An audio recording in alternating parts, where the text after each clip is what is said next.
որ քաղաքացիները պարզապես կաշկանդվել են, այստեղ քաղաքացիներ ուրեմն եղել են քաղաքացիներ, ես արդեն ասացի, որ դիմել են ոստիկանությանը, ստացել են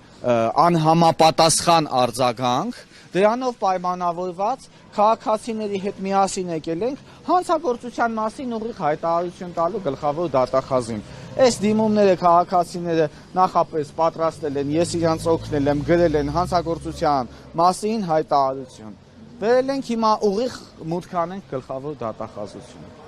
Որովհետև այս մասով խնդիրներ են ունենում քաղաքացիները, գնում են ոստիկանություն եւ արժանանում են ոչ պատշաճ վերաբերմունքի։ Իսկ ուր է ձեր գլուխը, իսկ ինչի խաբվեցիք, միթե այդքան վստահելի էին, ինչի եք այդ գումարները փոխանցել։ Եկեք մի բողոքեք, գիտեք ինչի համար եք բողոքում, մեկը հանցագործությունը չի բացահայտվելու, մեկը ձեր գումարները չեն վերադարձնելու։ Սրանով պայմանավորված քաղաքացիների հետ հանցագործությունն է տեղի ունեցել եւ կա կաշկանդվածություն հստակ չտալ հանցագործության մասին հաղորդում, ինչը հենց հանցագործության կոծկում է նշանակում։ Դրա համար մենք եկել ենք հանցագործության մասին հաղորդում տալու ուղիղ գլխավոր դատախազին։ Մարզային գրեթե բոլոր մարզերի ոստիկանություններից ստացել են քաղաքացիները նմանատիպ պատասխաններ եւ դրանով է պայմանավորված, որ հիմա դուք հարցում անեք, թե օրինակ այս վերջին հարթակի անունը ոնց էր Hello-Bit-ը պայթելուց հետո քանի ահազանգ են իրանք ստացել, ձեզ տասնյակ դեպքեր կասեն, ավելի քիչ դեպքեր կասեն, քան թե մեր գրավոր կերպով ստացած դիմումներն են։ Այդ է պատճառը, որ մենք բերել ենք այստեղ հանցագործության մասին հայտարարություն տալու հենց գլխավոր դատախազությունում, ասեք լսում։ Hello-Bit-ի մասին շատ է շրջանառվում այդ անվանումը, բայց շատերը տեղյակ չեն։ Մի փոքր խնդրում եմ մանրամասնել, թե ինչ է դա, կրիպտոարժույթ է կամ այլ ինչ-որ արժույթ է։ Ինչ սկզբունքով է աշխատում։ Hello-Bit-ը ի սկզբանե եղել է ներդրումային հարթակ։ Իբրև թե գումարներ են այնտեղ ներդնում, որ պետք է կրկնապատկվի մեկ ամսվա ընթացքում եւ մեկ ամիս հետո կրկնապատկվելուց հետո միայն ու միայն հնարավոր է իրենց այդ on-line էլեկտրոնային դրամապանակի մեջի եղած ողջ գումարը կարողանան կանխիկացնել քաղաքացիները։ Ի սկզբանե որոշ քաղաքացիներ կրկնապատկվում է գումարը եւ կարողանում են կանխիկացնել։ Եվ մարդիկ արդեն իրանց ընտանիքի անդամներին,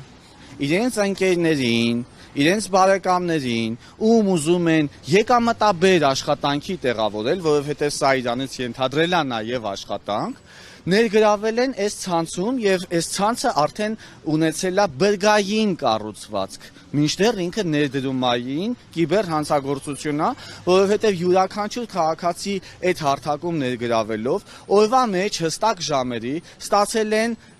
ինչ-որ կոդեր,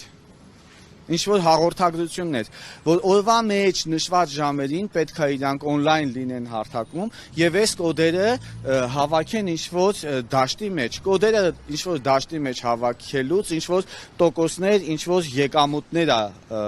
ավելացել եւ եթե քաղաքացին կարողացել է հրավիրի նաեւ իր ընտանիքի անդամին, խնամուն,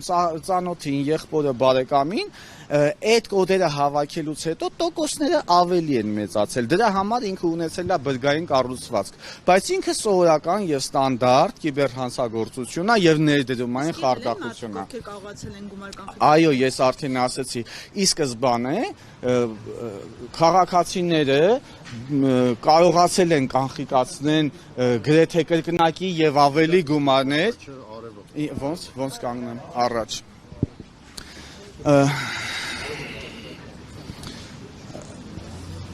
Ի սկզբանե քաղաքացիները դրել են, ասենք, $1000, ամսվա վերջում ստացել են $2000։ Սա հանցագործությունը այդպես է նախագծված եղել, ինչի համար, որ այդ քաղաքացու մոտ առաջանա վստահություն, որ կարողանա իր կնոջը կամ ամուսնուն որդուն, եղբորը, որ կարողանա համոզել եւ հիմնավորել, որ սա վստահելի հարթակ է, այ տեսեք, ես դրեցի $1000 եւ ստացա $2000, հետո դրանից հետո դրեցի $2000 եւ ստացա $4000, բայց դրանով պայմանավորված այս քաղաքացին արդեն 20-30 իր ազգականների, իր մերձավորներին ներգրավում է այդ հարթակի մեջ, իսկ այդ 20-30-ը դնելով գումարներ կորցնում են ամեն ինչ։ Եվ ստեղծվում է մի իրավիճակ, որ այսօր ոստիկանությունը նույնիսկ դա օգտագործում է, հա, ասելով, որ եթե ձեր ընտանիքի անդամներ կամ ձեր բարեկամներ ձեզ ներգրավել այդ ծուղակի մեջ, գուցե դուք բողոքեք եւ գուցե ինքն էլ մեղադրվի, սակայն ինքը այստեղ չարամտություն չի ունեցել եւ չի կարող մեղադրվել եւ սա ոստիկանության կողմից մասնագիտական մոտեցում չի, առնվազն։ Սրանով պայմանավորված բողոքները չափից շատ քիչ են, բայց մենք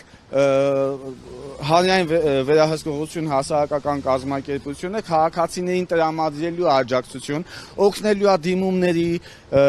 բողոքների պատրաստման հարցում եւ բոլորի մասով այո պետքա քրեական գործը նախաձեռնվի, որովհետեւ մենք չգիտենք այդ հազարավոր մարդկանցից որ մեկի միջոցով կբացահայտվի հանցագործությունը, մինչդեռ իլուց ներքին գործերի նախարարությանը ասեմ, որ քննչական կոմիտեի օրենսդրական պարտականությունն է բացահայտել հանցագործությունը։